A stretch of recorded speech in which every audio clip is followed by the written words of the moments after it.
part of what is now emerging is that they've been in these government systems because they're trying to use the government to hurt people as much as they can. So, for example, it turns out they were messing with all the information on international students in a government database so they could target individual international students to snatch them off the street and arrest them and throw them in immigration prisons. Turns out they were messing with sensitive systems inside the IRS and the Treasury, at least in part, so they could use that data to go after immigrants as well. Turns out they were messing with sensitive systems inside the Social Security Administration because they have taught themselves that one way you can really destroy people's lives in this country is if you take the names of living people and declare them dead.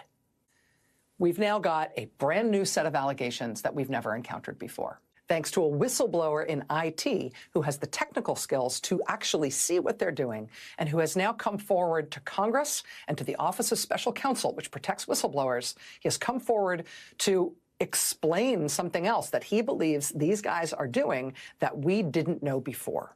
NPR was first to break this story today. Reporter Jenna McLaughlin publishing a more than 7,000-word piece citing more than 30 sources. But the core of the story is based on a whistleblower disclosure from an IT staffer at the National Labor Relations Board named Daniel Baroulis. And last month, Mr. Baroulis says that DOJ staffers arrived at the headquarters of the National Labor Relations Board. He can't be positive they were from DOJ, but whoever they were, he says they accessed National Labor Relations Board data systems for about a week, and then they deleted the accounts they had created in order to work in those systems. Now, what's in those systems? Well, National Labor Relations Board has a lot of internal data that's really sensitive.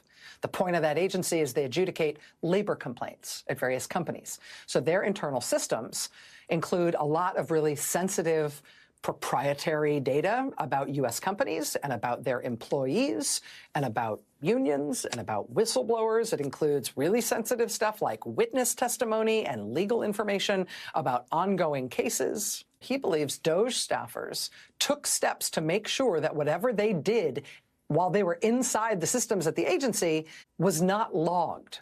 So in the internal data systems of the agency, there were no traceable records of what they did inside the system because they configured their access to the system in ways that they could either manually or automatically remove traces of what they had done. But while they were in there, Mr. Baroulis says there was a large exfiltration of data, almost all text files. To give you a sense of how unusual this was for the agency, this screenshot from Mr. Baroulis's disclosure shows that large spike in outbound traffic leaving the agency and how unusual it was compared to normal activity on their systems. He says the logs that should have shown what that was just attributed that large exfiltration of data to a deleted account. And he says the location where the data went had been obscured. There was no listing as to where the data went. Mr. Baroulis then found that while these people were inside the system, they had disabled the core security systems that keep the agency's systems and data secure and private. Someone had disabled controls that would prevent insecure or unauthorized mobile devices from logging onto the system without the proper security settings. There was an interface exposed to the public internet, potentially allowing malicious actors access to the NLRB's systems.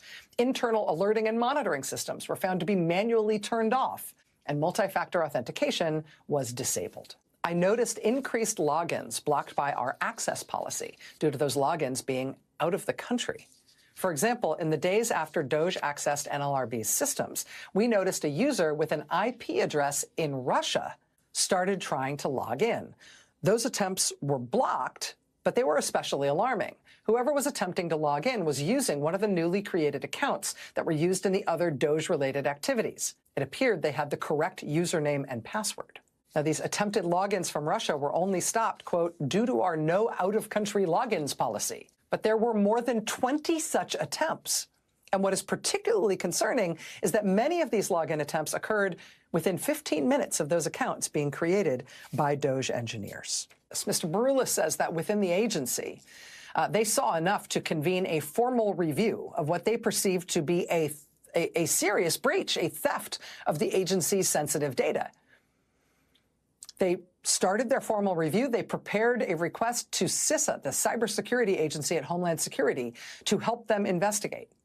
As that process of requesting help from CISA was underway, Mr. Baroulis got a personal threat. Quote, in the days after Baroulis and his colleagues prepared a request for CISA's help investigating the breach, Baroulis found a printed letter in an envelope taped to his door, which included threatening language, sensitive personal information, and overhead pictures of him walking his dog.